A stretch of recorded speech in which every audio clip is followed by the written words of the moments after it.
Welcome back, ladies and gentlemen, to another exciting episode of Put You On Game. Yeah, woo, I love the show. It's got a ice cream, Simon. Tonight, we've got a special series to show you. Do you like series with characters that act in understandable and endearing ways? I like characters. Nice. Do you like series with a charming art style and dynamic animation? Wow, the art style's nice. Do you like series with episode cliffhangers that have you at the edge of your seat wanting more? It's kind of annoying sometimes. Well, my dear audience, allow me to put you on game. Yeah! And watch Blue Box on Netflix airing now. No, pause. Difference at the moment. Hi, welcome to most and welcome back to all 100 or so real heads of you out there. I do this for you. So, Blue Box, is the show worth your time? Well, if you've come to this video as someone already watching the show, then I hope you're on my side of the fence when I say this is one of my favorite shows I've seen in recent years. Why is that, you ask? Well, let's dive in.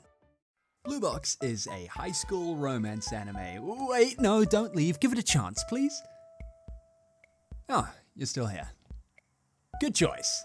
So, we've got a classic boy likes girl story on our hands set in high school, where boy, Taiki, goes to train at the gym very early every That's kind of fun to say.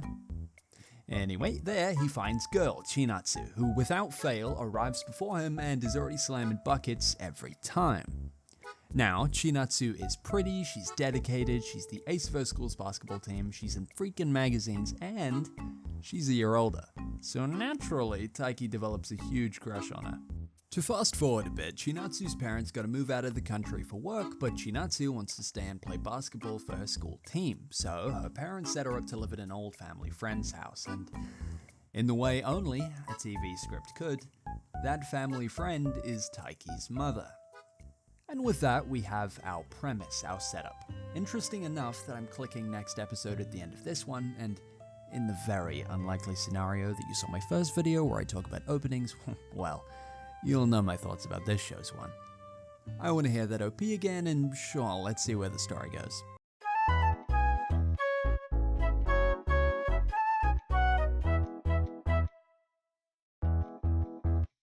One of the earliest moments in this show I can recall thinking, this show's treating their characters like human beings. What a treat. Is with this guy, Haruyu. I call him Harry, weird shit like that. In episode 2, the show sets up that Harry might be a romantic rival of sorts. Harry is the school ace of their badminton lineup, the sport that Taiki plays, so there are already some feelings of inferiority there. Throw in some moments like this. カノさんとよく一緒にいんじゃん。まあ席隣だしな。はあ、それだけ？溶け出しとる。お互い部活忙しいし。けど何かに一生懸命な女子っていいよな。お、それって。ちげえよ。 And you can see how in this 15-year-old kid's head that he's thinking, oh my god, he likes her too. But the way the show handles this is very fun and true to life, for me at least. We go on to learn that Harry, cool guy that he is, already has a girlfriend and she's an actual model, who's one of Chinatsu's close friends. So Taiki realizes that he was just in his head about the whole thing, and the show then slots Harry into a sort of cool older brother mentor role for Taiki.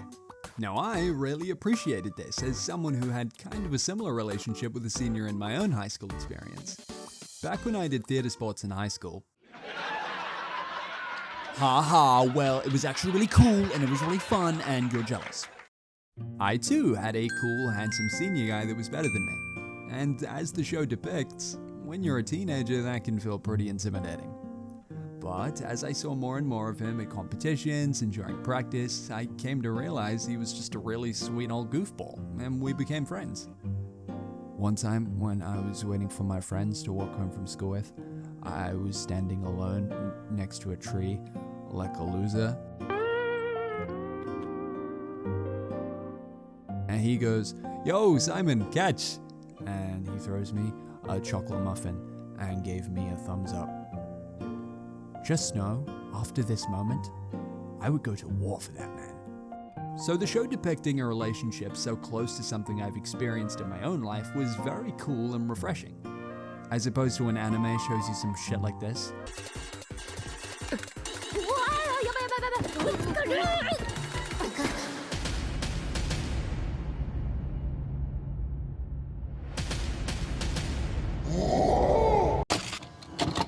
Now, to be fair, maybe girls are just doing this. I'm not really in a spot where I can be making a judgment call on whether or not this happens, so the jury's out on this one. For now. Okay, the show's off to a good start, but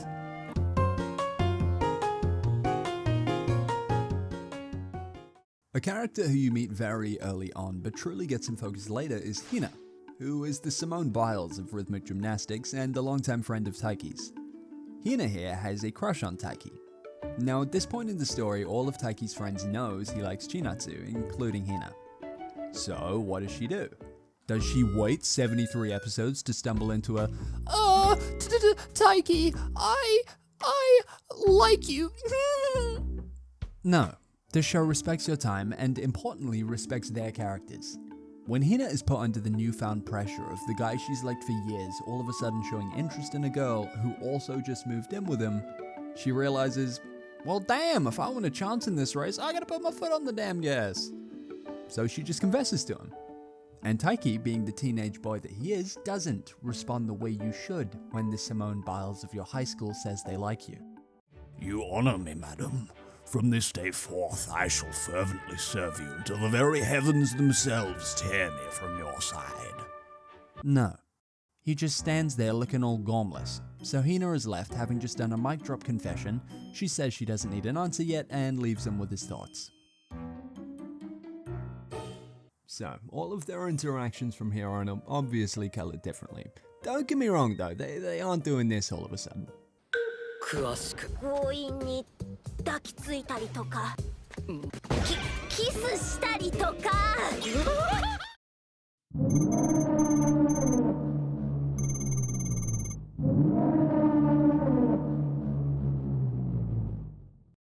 Anyway, moving on. Fundamentally, they're still friends, but Hina is sort of challenging him to look at her differently than he has been for all the years they've known each other, which then challenges Taiki to come to terms with the fact that his growing feelings for Hina don't diminish the feelings he has for Chinatsu. Just this image is how I feel watching the show. Mwah. The plot moves at a satisfying pace. Not one episode did I feel my attention was taken for granted. And that goes a long way towards having me tuning in every Friday. As a final point, I really appreciate how almost all of the cast have primary goals in their life that aren't romance related, which for most of the cast is the sports they play. It allows them a level of understanding and appreciation of one another since they are all striving to be at the top of their game. It also just gives the characters stuff to do aside from baseline romantic interactions.